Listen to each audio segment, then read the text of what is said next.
Hi, everybody. Welcome. My name is Jesse Randall. I'm the CEO and founder of Sweater. And our whole objective is to open up the venture capital asset class to the public. And while we're going through the SEC process and all of that fun hullabaloo, we have decided to add some value to the world in a different way by interviewing founders and telling stories from founders that have gone through the trenches and come out successfully on the other side.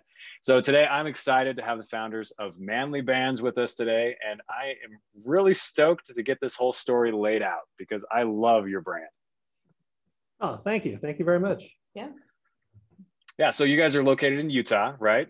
Mm-hmm. Mm-hmm. Okay. Yeah, we're located in Utah. We came here in a very roundable way. Would you like to hear the yeah, let's hear it. How did you get there? Yeah. so John, so we were getting married in the end of 2016 in October, and I was looking for my ring and having a great experience looking around. And of course, women go into jewelry stores and there's like, oh, let me roll out the red carpet for you and let me show you all of these different rings and we can make a custom ring that's just for you, and it's this very magical, beautiful experience. And then, there's this afterthought of like, oh, do you need a ring too? I was exiled to the back of the store. They have an Xbox there for you, and yeah. Go sit over there. Yeah. There's a nice lazy boy. Go sit there. Yeah. So when it came time for John to be looking for rings during that process, they would have 5 white gold rings for him to choose from. And he wasn't really into white gold, and he really didn't, want something plain. He wanted something that expressed him, just as I was trying to find something that expressed me. So I wanted yellow diamonds, and I wanted a band of yellow diamonds. And he was like, well, I'd really like to have something cool too. Why can't I have something cool? And it just didn't exist. So anyway, we took note of that. And then also in the process, they didn't even have a sizer that would fit him. He's got kind of large hands. And so it was one of those moments of, okay, so you can't even tell us his size. What are we supposed to do here? This is awful. So, he sort of leaves with his head kind of hanging and my head's hanging for him, and it's like, wow, this is so sad. Take note for later. So John and his buddy had started a marketing company, and they had been messing around, I guess, with Shopify and other tools as well. So they had ideas of how to do digital marketing and that sort of thing. And all this, all this sort of history to tell you what's about to happen next. So no, this is great. Yeah. So we're both in the entertainment industry, and we decide we're in Los Angeles, and we decide wow, this is just, we're not getting to where we wanted to go in our lives. And we're about to get married. It feels like there's this big step we're taking. So let's just be crazy and quit our jobs and move across the country to where we were getting married, which was in Florida near my parents. And so took a little convincing for John to convince me, but finally I was like, okay, let's go on this crazy adventure. So we, in the span of a month, I guess it was, we quit our jobs, moved across the country, and got married. And then 2 weeks later, we started a business. Seems like a logical thing to do. Right. Yeah. So just put all you guys you're all in. Yes. Yeah, literally. Yeah. Yeah.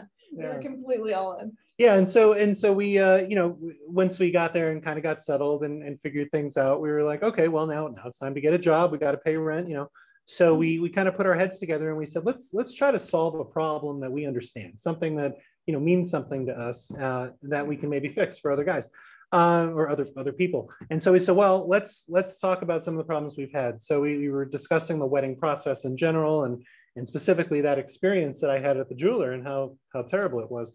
And so we kind of put our heads together and we said, okay, well, what could we do to make that experience better? We need more choice, we need more styles.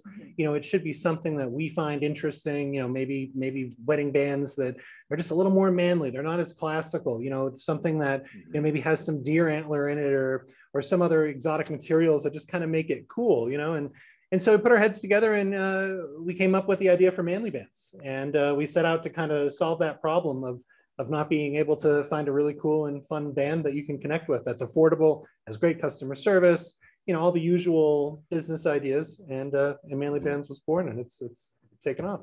Oh my gosh! So this was in 2016 then? The end of 2016, yeah. Yeah. Oh my gosh. Okay, so why don't you just provide our audience with kind of an idea of where you're at now? What can you tell us that sort of showcases your reach in the world?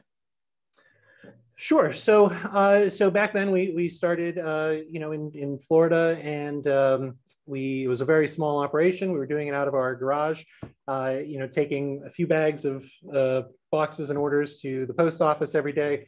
After a few months, it started to get a little weird with our neighbors. They were like, "Well, what exactly do you guys do again? Like, what? You're in your house all day, and then we only see you when you carry these boxes out of your garage, and then you come back with other bags of boxes." And we're like, okay. So as we were get to know the postal worker's name. Yeah, when you're like a little awkward, when you're on a first name basis with all the women at the postal office, and they're like, so how many boxes do we have today? It was started to get a little uncomfortable. So we continue to grow, and year over year since we started, we've doubled revenue every year, to the point where we've had to hire a ton of people. So we went from, us and our parents out in the garage to now we're here in Utah, and we have about 36 employees, and we're just continuing to grow. Oh, that's awesome. So at this point, I mean, I've been on your website and poked around. I couldn't even view everything because you have so many SKUs. It's incredible. So I want to ask this question because I know I'll forget. So what is your creative process like? I mean, men's wedding bands have been around for literally centuries, and this has never happened. One of the biggest questions that investors like to poke at entrepreneurs with is, well, why hasn't anyone ever done this? Obviously, it hasn't been done before because it's not going to work, right? It's always the default answer. So, how did you get it to work, and like, what is the creative process to create this that's so cool? Yeah, for sure. I mean, we can't take credit for inventing the space because we haven't. There were people before us. We've just tried to improve upon those experiences. So we at this point are now always looking out for new and different materials. We're always asking our customers what they're into, what they like, as we try to build out our buyer persona and things like that, to really understand, like, what is it that guys want in a wedding ring? They want something that's durable. They want something that means something to them, something that hopefully they won't lose, that's the right size for them. Like, there's a lot that goes into it for guys, and I think for them the biggest question is, what size am I, which actually presents a whole other set of issues usually. But overall, I'd say the design process is one of just trying to be different and unique.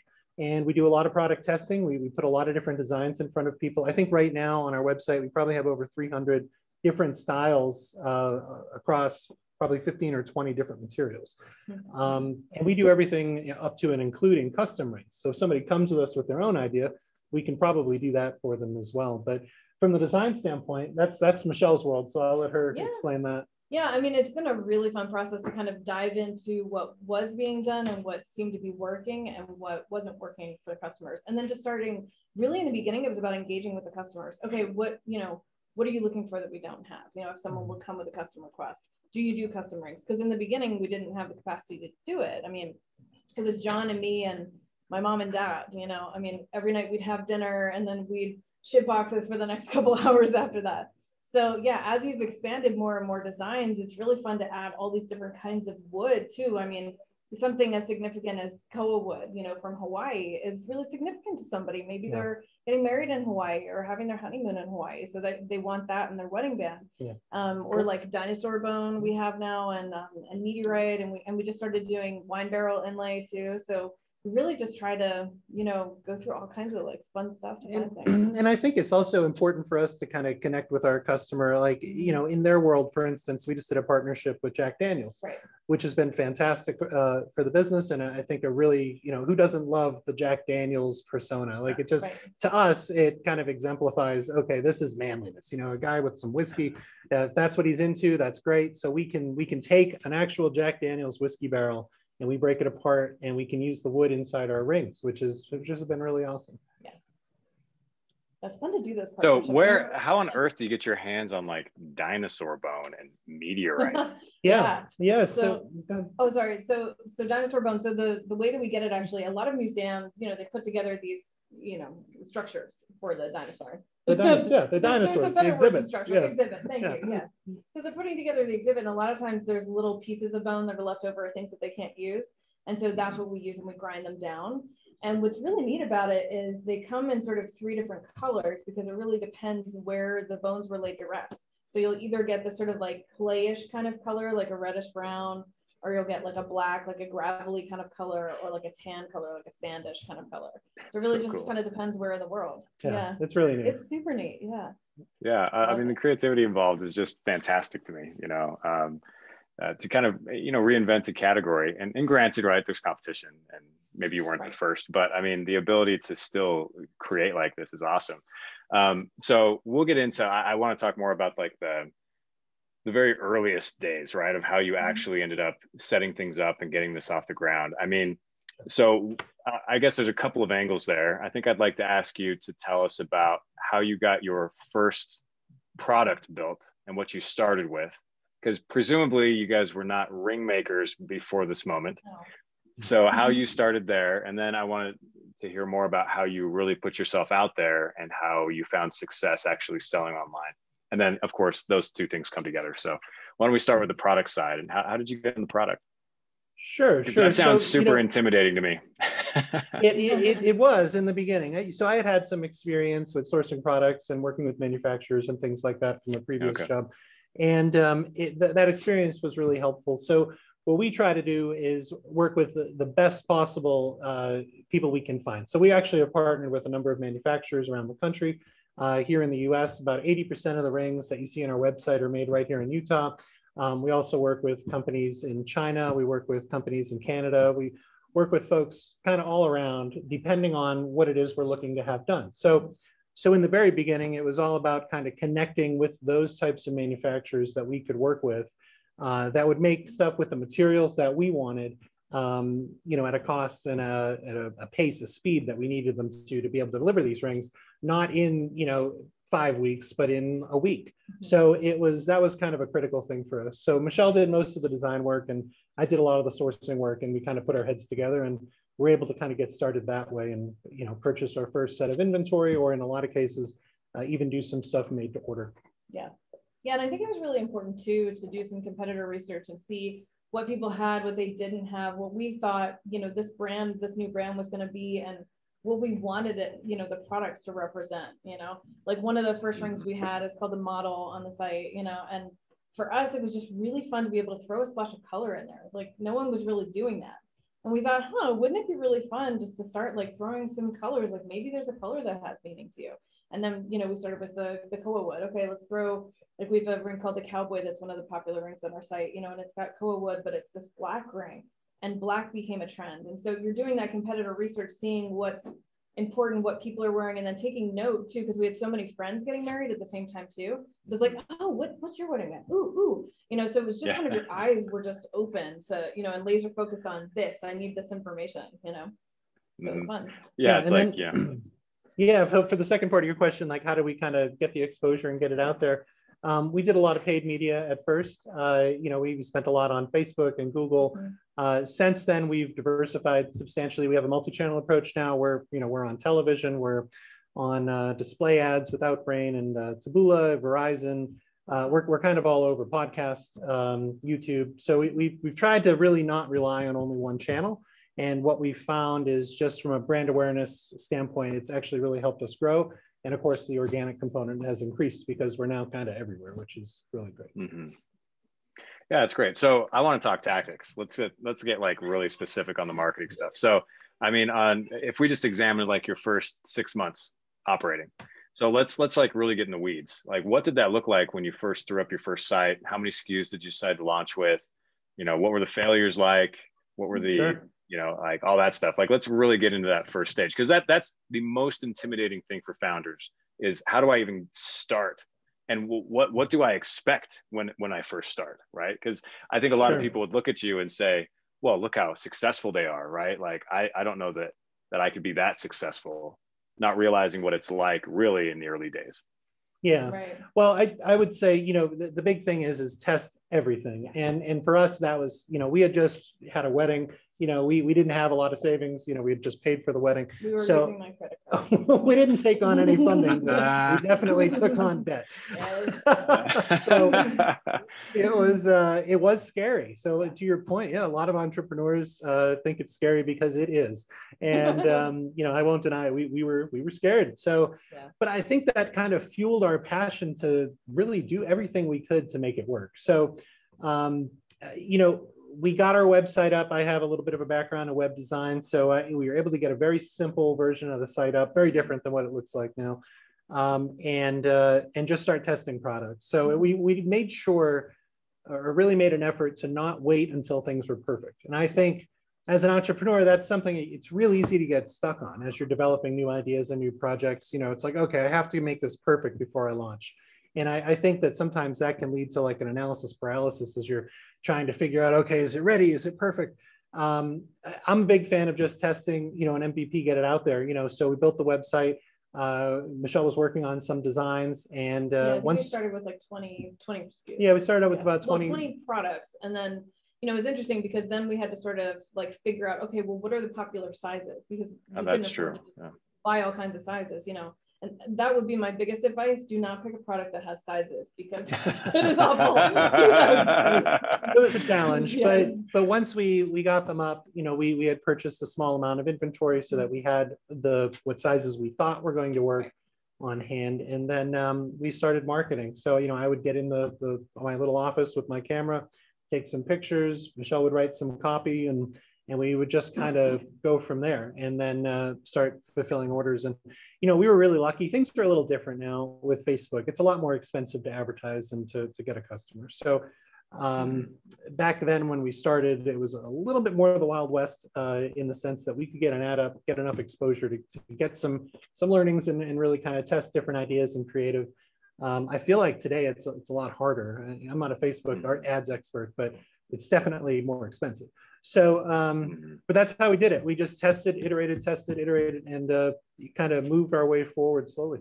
Yeah, and I guess I would add too, so there's certain trends too, like in fashion, I find, you know, or I have found in this. And so when we started off, we had 2 rings that were like the king of ManlyBands. We had what's now called the Model, and we had another ring called the Mountain Man that I think is gone now. And it was really interesting. They would just sort of fight for first place all the time, and it was really fun to watch that. And then all of a sudden, the Mountain Man the style just went away, and we had a whole bunch of those, and it was a bummer, you know. And that happens sometimes, you know, because you think, oh, well, these are just, you know, they're clamoring for first place. So obviously we just need to stock up on both of these styles more than anything else. And then we just didn't know the trends were going to change. And I think that's something for folks to know just in general too. You have to stay ahead of the trends, stay ahead of the curve, but always be watching, you know, in the industry that you're in. And I think testing is really the best way to do that. You know, as you get more product out in front of people, different designs, you can kind of see what people are looking at. You look at your analytics and you're saying, okay, now this collection of rings is getting a lot more views than this other one. So, you know, we kind of would adjust the advertising to kind of fit that, and then things would kind of line up. Yeah. So at some point, there must have been a moment of doubt. Can you share any stories about, you know, maybe regret's a strong word, but like when you said, are we sure about this? Yeah, there was a lot of that. That was like a daily occurrence, at least. I mean, you know, even for a long time, and even still we have doubts. You know, nothing's for certain. You know, you always have to be prepared and realize no matter how successful you are, stuff can happen. You hope it doesn't, but you try to always be prepared in case it does. For me, one of my greatest concerns is, you know, we now have a 35, 36 person staff. Like if things go south now, like, yeah, that's a lot of people that we're responsible for, their families. You know, we want to make sure that the business doesn't tank, you know, overnight, and then God forbid we have to lay people off. Like, you know, and we've had to lay people off in the past. Our first year, the worst part was they were family, which made it 10 times worse. But that's complicated. Yeah. Another reason that's not a good idea. Wait, was it your parents? Didn't you mention your parents earlier? Yeah, did you have to fire your parents? My mom, my cousin, one of my best friends. Yeah, and it was interesting actually, because that helped us understand seasonality, which I think is a really big thing that you don't know when you're starting off in an industry. Because what happened is we just started to take like a downtrend in like September, October, which now we understand the wedding industry kind of takes a downtrend because there aren't as many weddings in November and December. You know, some more in December than November, but there is just sort of this black hole of about 6 weeks, November and December, where people typically don't get married. And we didn't know that. And so we're diving in October and we're like, what are we doing wrong? What's happening? And so we had to make some changes. So stressful. But to answer your question though, I think I don't know any entrepreneur that doesn't have some doubt. Yeah. And I don't think it's healthy to have no doubt. So, you know, we certainly had a lot of it in the beginning. It's lessened a little bit, but it's always in the back of our mind. You know, do we have enough inventory? Do we have enough staff to help? You know, how are the ads doing? And, you know, Facebook and Google are always adjusting things in their algorithm. You know, one day is great, the next day is terrible. And, you know, you kind of have to hang on, but it's, you get used to it, I guess. There's always a little bit. So I mean, what do you two do? I mean, you have a unique relationship inside this company. You know, not every company is founded on the foundation that you two have, and so, you know, between the two of you, how do you manage that doubt and that? Because I mean, it's kind of a constant stress that's just always there. So do you deal with it individually? Do you have something that you do together to help manage that? Sure. I mean, it's honestly, it's so many things, and all of our managers are sort of on top of it. We've become very, very data driven. And so each of, you know, sort of our C-level executives are always really paying attention to as much data as they can in their departments. And we create all these great reports so that John and I can sort of see the trends and how things are going. And then it helps determine, like, if these styles are trending now just from a product perspective, then okay, we're, you know, the product department's then going to go in this direction and we're going to try this. So we're going to test this product. Maybe it's different, like the wine barrel, for instance. We only have a few wine barrel rings because we're testing it, you know, but eventually, like, if that takes off, then we'll do more. So it's that kind of thing. And whereas, and I kind of handle like a little bit of the creative stuff, but mostly like products in the direction of that. And also we're starting a women's site too called Rosie Ray. So I'm sort of like heading up that whole thing. Whereas John's kind of in control of like the growth.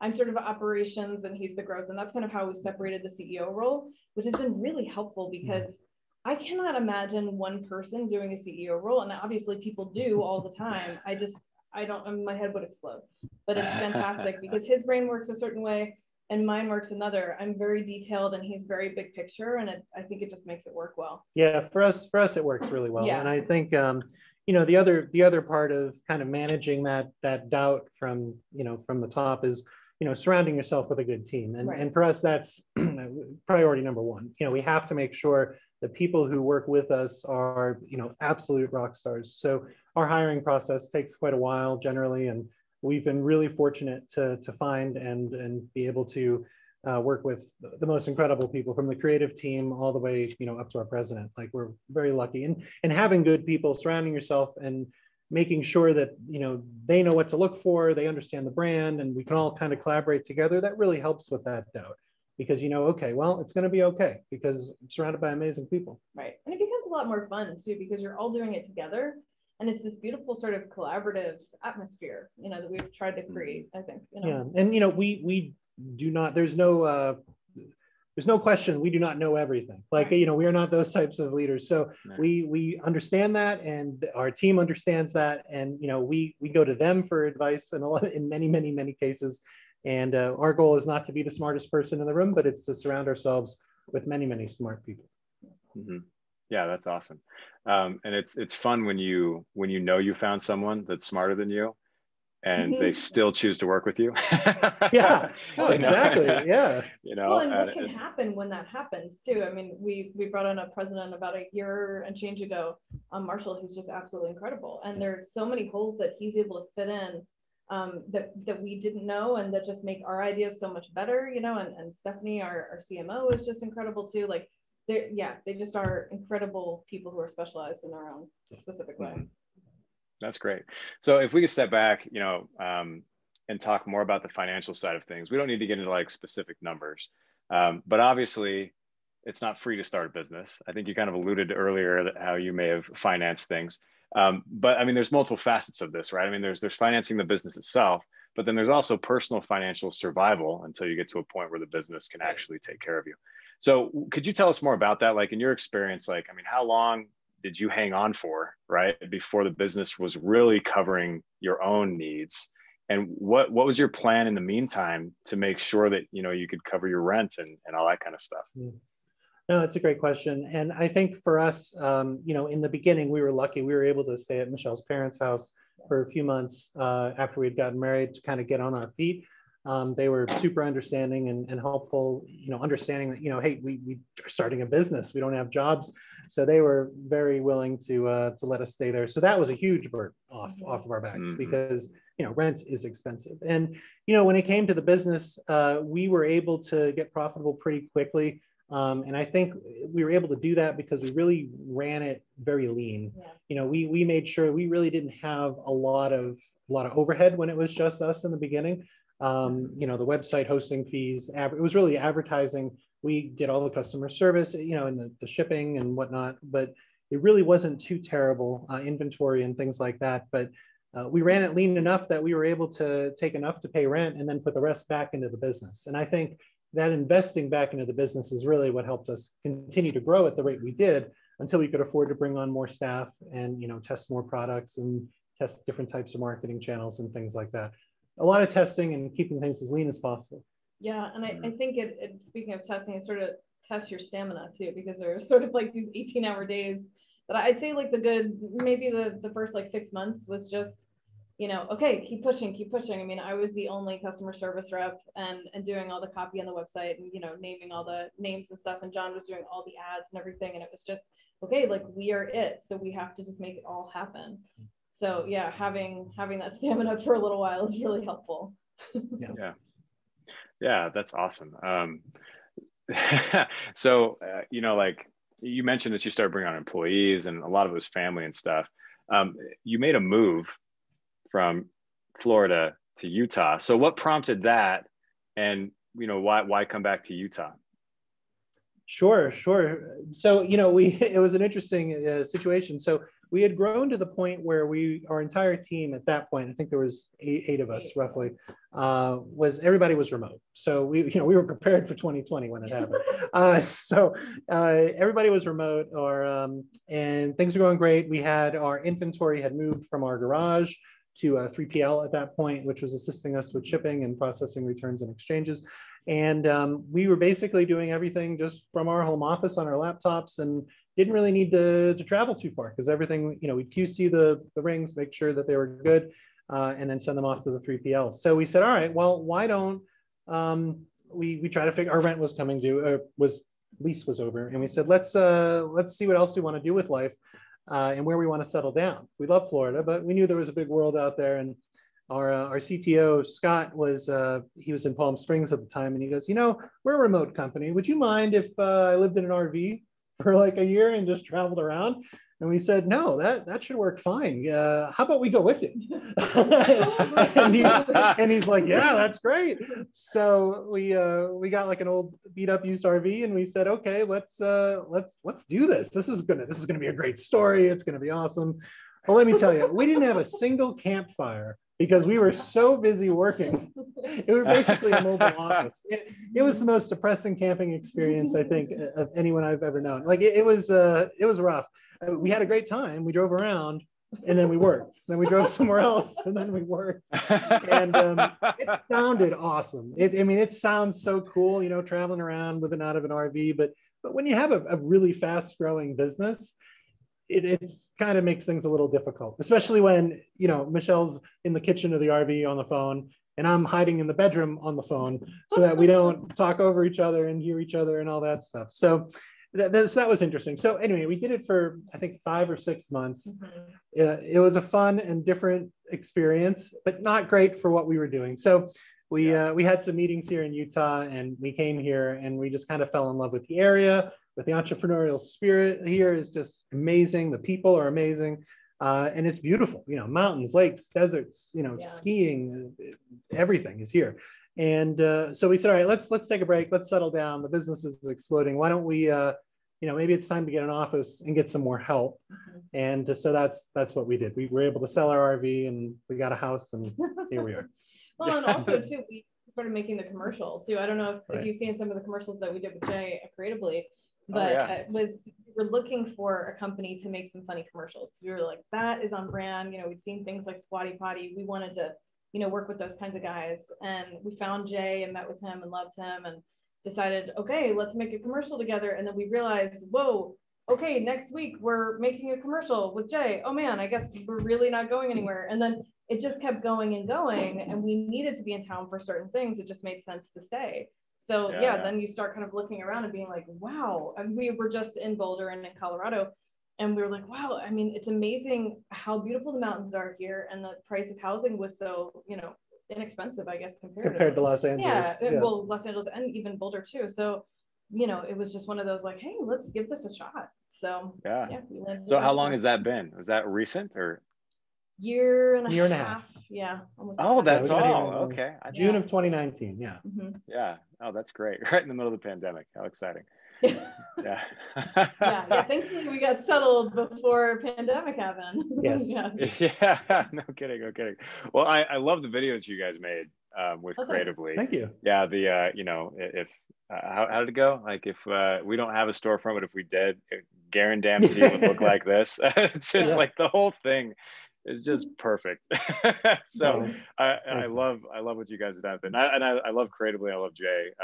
We'll likely be, you know, we're planning on working with them through through Sweater as well. You know, so we're like cousins, right? We'll be all in the same family, all in the same family. So if you don't mind, I'd like to ask you guys a little bit more about the nature of you know, running a business as a couple. We've had a couple of different companies that are in your same situation. And I think that, you know, the overarching stereotype in business is don't go into business with family, much less the person you're married to, you know, because you never get away from each other, right? I mean, you love each other, but, you know, business and family, I mean, going home together at all times, right? I mean, everything, right? So with that, you know, like looking back, what do you feel like you did right? And what do you feel like you would do differently if you could do it again? Oh, that's a good question. Well, I think in our case, being in the wedding business, we never thought, we never planned to go into men's wedding rings. Right. So I would say what we did right was got married. And like that was definitely the best decision for so many reasons. But one of those reasons obviously is, you know, we found a reason to start ManlyBands. Like that was part of the process, was going through that whole process of buying a ring and realizing that maybe we could make it better. So I'd say that was a good decision.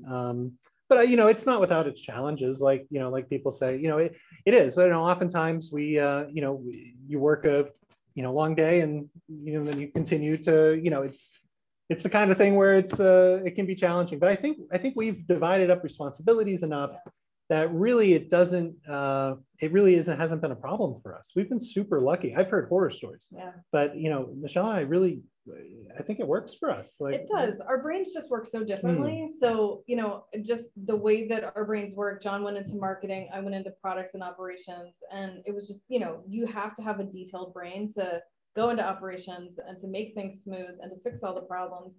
And then you have to have some creativity to go into products. And so I just fit really well in there, and I was just really happy in that space. I felt very fulfilled, being able to like check boxes and fix things, you know, and get everything lined up.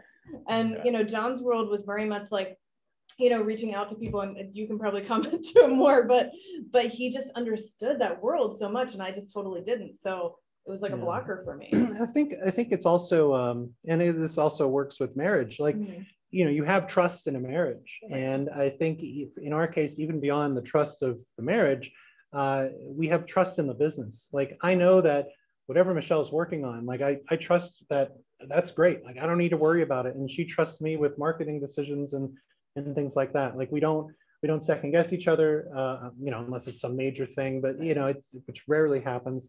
But generally speaking, we have our own lanes. And I think that's enough of a separation that we have very few conflicts of any sort. Yeah, I mean, I think one of the secrets too that we've started to do is like, okay, this is date night, you know, and like this is time where, okay, we're off now. Like no talk about work after 6 o'clock or whatever. And so we really try to subscribe to those kinds of rules, because certainly for the first year it was 24 hours work, you know, and you get to a point where you're just burned out, you know, you're burned out in life. And so, you know, you can't be that person for each other that you want to be anyway. So I think we had to find that for ourselves again too. Yeah, it's having that structure and planning for it. But I think like anything in a marriage, it just takes work and planning, and you know, thankfully we're willing and able to do all that. Yeah. I mean, I heard a few themes in there, right? I mean, one is that you definitely just ended up specializing in different things. And it sounds like you were both okay with that. I can imagine that if you both wanted to do the marketing or the product, maybe there'd be more Right. conflict. So that's really good. And it sounds like you were just really deliberate too, you know, about how you were structuring that, and, you know, even elements like, you know, just stopping at 6. And I'm sure eventually you just got to that point, right? But, you know, like your honeymoon phase is probably the most unique honeymoon phase I've ever heard, right? Because you're just working together constantly, Well, which to is be really. fair, we were together for like 7 years before we got married. Yeah. So Okay, you know, okay, fair enough. we were already sort of kind of married anyway. Yeah. That's awesome. Well, you know, I mean, for the last few minutes here, what I like to do, actually, no, there's one more question I wanted to ask you. So I wanted to ask you, I mean, you bootstrapped this thing, which is incredible, right? I'm a finance nerd. I specialize in entrepreneurial finance. I mean, I build pro formas and projections all day long. Like, this is the stuff I love. And, you know, so looking at the kind of growth trajectory you guys have been on and doing it all without any funding is so fascinating to me, because it's extremely, you have to have like perfect conditions to make it happen. And so like with the growth you're experiencing, you know, in today's culture, you know, a lot of the mentality goes to, well, everything's going great, so you should go get funding. So did you ever have that conversation about having outside capital be a part of this? And why did you choose not to do it? Yeah. Which I support. I support, by the way. Oh, thank you. Yeah. You know, when we started, you know, our goal wasn't to build a giant company in any way. Our goal was to pay rent and feed ourselves. So I think we came at it from a different approach. We didn't need millions of dollars. We didn't need hundreds of thousands of dollars. We just needed to pay rent. So we knew that, okay, we need to make X amount of dollars a month, and anything above that, we're going to put right back into the business. And that's how we ran it for the first couple of years. Like, let's just keep doing that, grow and push growth. And you know, for us, I think it was almost more of a challenge to see how far we could take it. You know, we were realizing that we kind of, you know, jumped into an industry that was really underserved, especially in the online space, and, you know, could really use some disruption. And we're like, oh, this is cool. Like, let's see what we can do. Like, you know, we talked to so many people about, you know, do you want this to be a lifestyle business, or is this a growth business? Like, where do you want this to sit? Do you want to just, you know, make your money and everything's cool, or do you want to see how far you can take it? And I think after that first year or second year, it's like, okay, we're paying the rent. Now what? You know, we want to see how far we can go. Let's make this a growth business. And that's really where we've been now. So, you know, we started it in a way where we could bootstrap it, and we weren't thinking how big we needed to be. We were just thinking about how to maintain it. Thankfully, it worked out that we were able to keep growing it and not need any outside capital. So. Mm-hmm. Oh, that's fantastic. I mean, I love that story because I guess I always feel that the entrepreneur is the hero in the story, and that the hero should be the one that's getting the benefits at the end of the day, right?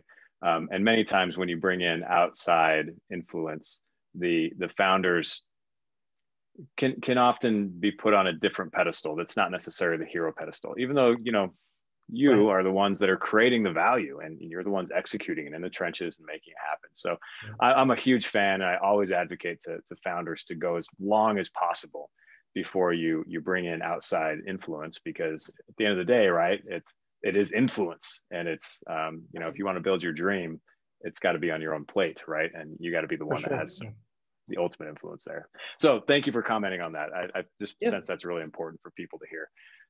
So the last couple of minutes, I just want to hand it back to you guys. And, you know, if you're just imagine yourselves holding a microphone and you're talking to an audience of founders that are either currently in the trenches or on the fence, thinking about maybe going out and doing something, and have some idea that's ticking, or maybe they're having a hard time, what would you want them to know based on the experience you've had so far?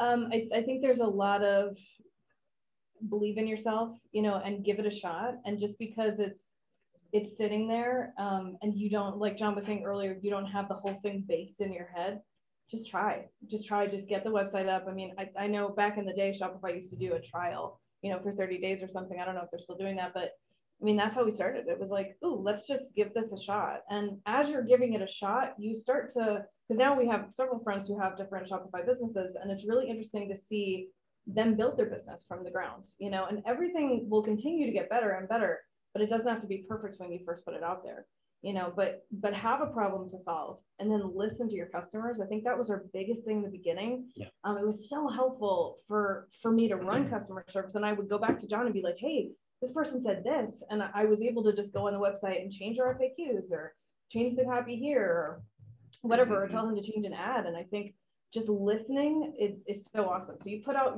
it's sort of like an artist thing too. You put out your art in the world, and then you listen to what people have to say about it. Yeah, and I think just also, create that MVP, and then go out and talk to people and see, what their opinions are. Get opinions from family, friends. If you can, put a small budget towards doing some, not expensive ad campaigns, just to kind of get some feedback. Create a landing page, see if you can get people to sign up if, for like a pre-launch or something, and really kind of, try that. The other thing I would say is, find mentors, find people in your network that can help you, who've been through this. There's a service called clarity.fm, which I have used many, many times, that I highly recommend for networking with some amazing people who have tons of experience. We've found advisors that way. Like it's the kind of thing where, you can really learn from people who've been through it before.